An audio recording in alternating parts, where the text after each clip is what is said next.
Hello दोस्तों, स्वागत है आपका मेरे चैनल एसीएस टेक सॉल्यूशन में।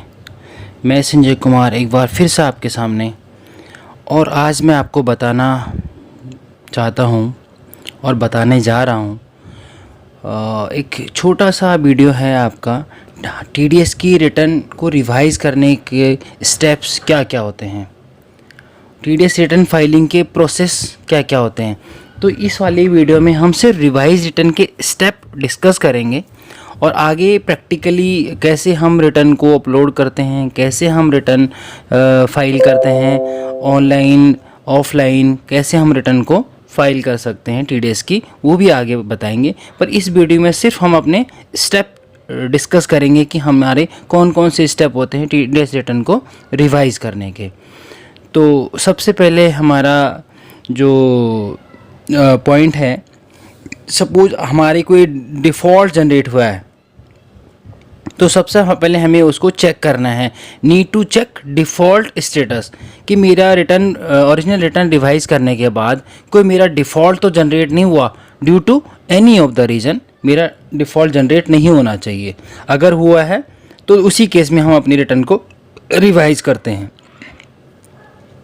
दूसरा पॉइंट है if default showing in site, अगर साइट पे डिफ़ॉल्ट शो हो रहा है तो हमें क्या करना है। अगर पहला पॉइंट हो गया कि हमें डिफ़ॉल्ट स्टेटस चेक करना है, दूसरा पॉइंट हो गया कि डिफ़ॉल्ट अगर साइट पे शो हो रहा है तो हमें submit the justification request by online with DSC and without DSC. If without DSC we need to submit KYC detail, means justification request डालनी पड़ेगी online with DSC, online without DSC. अगर without DSC आप कर रहे हैं तो आपको KYC update करना पड़ता है, और उस केवाईसी में सिर्फ मैक्सिमम 3 पैन अलाउड होते हैं। अगर आपके 3 पैन नहीं है, दो अलाउड हैं, 2 नहीं है तो 1 अलाउड है।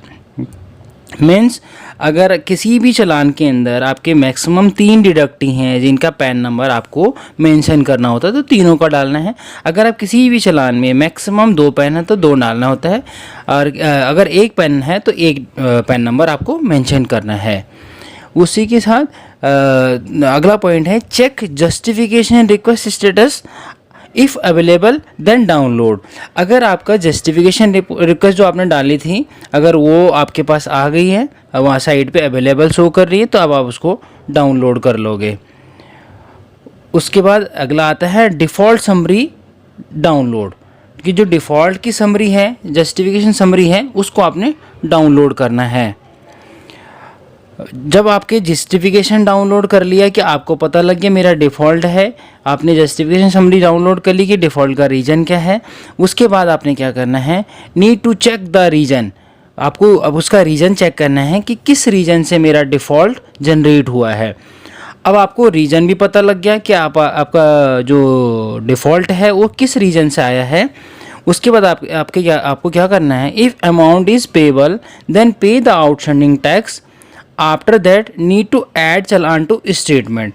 अगर आपने चेक करा और आपका अमाउंट पेबल आ गया है तो आपको उसको पे कर देना है सिंपली, और पे करने के बाद आपको उसको ऐड चालान टू स्टेटमेंट करना है ऑनलाइन, और उसको करेक्शन को सबमिट कर देना है।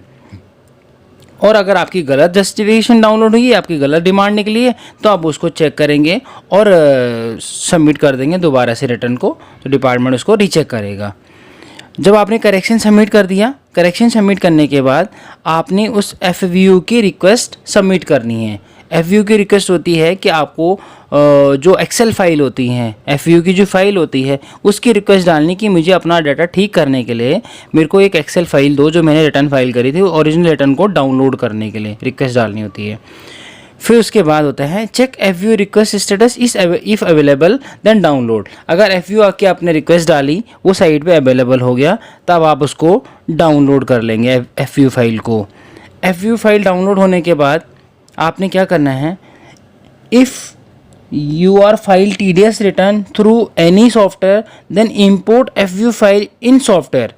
अगर आप किसी भी जो एफवीयू फाइल है उसको डाउनलोड कर लिया है, उसके बाद अपने सॉफ्टवेयर अगर आप यूज़ कर रहे हैं तो अपने उस एफवीयू फाइल को सॉफ्टवेयर में इंपोर्ट करेंगे, और इंपोर्ट करने के बाद अपनी जो भी आपके करेक्शन होंगे करेक्शन लाइक वो पैन कार्ड का इशू है, वो एनी अमाउंट का मिसमैच है, TDS रेट का इशू है, या कोई भी अदर आपका इशू है, उस इशू को आप चेक करेंगे।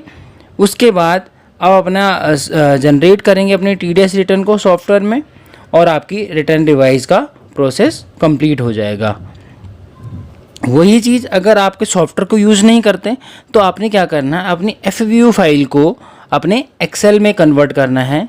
फिर उसी एक्सेल में अपने करेक्शन को आपको ठीक करना है, जैसे पैन इशू है, अमाउंट मिसमैच है, TDS रेट है, जो भी आपका इशू है उसको एक्सेल में ठीक करना है, और उसके बाद अपनी रिटर्न को रिवाइज़ कर देना है। तो यही अपने स्टेप होते हैं रिटर्न को रिवाइज़ करने के। इसमें प्रैक्टिकल करने में और स्टेप को अगर आप फॉलो करते रहेंगे तो आपको कोई भी प्रॉब्लम नहीं आएगी। तो मैं आपको दोबारा से एक बार 1 बाय 1 फिर से बता देता हूँ कि अगर आपका डिफ़ॉल्ट आया है तो आपने चेक करना है कि डिफ़ॉल्ट का स्टेटस क्या है। सबसे पहले तो डिफ़ॉल्ट आ गया है, डिफ़ॉल्ट आपका साइट पे शो कर रहा है, तो आपने उस डिफ़ॉल्ट की जस्टिफिकेशन डालनी। जस्टिफिकेशन मीन कि डिफ़ॉल्ट का रीज़न क्या है वो जानने के लिए कि हमें बताओ, हमें जस्टिफाई करो कि हमारा डिफ़ॉल्ट क्यों है। वो उसको 2 तरीके से डालते हैं, विद DSC और विदाउट DSC। फिर उस जस्टिफिकेशन को चेक करेंगे, उसको डाउनलोड कर देंगे। वो चेक करने के बाद आपको पता लग जाएगा उसका रीज़न कि किस वजह से आपकी डिफ़ॉल्ट आया है। उस डिफ़ॉल्ट अगर पेबल है, अगर जेन्युइन डिमांड निकली है तो आपको उसको जमा कराना है, अगर नहीं है तो आपको अपने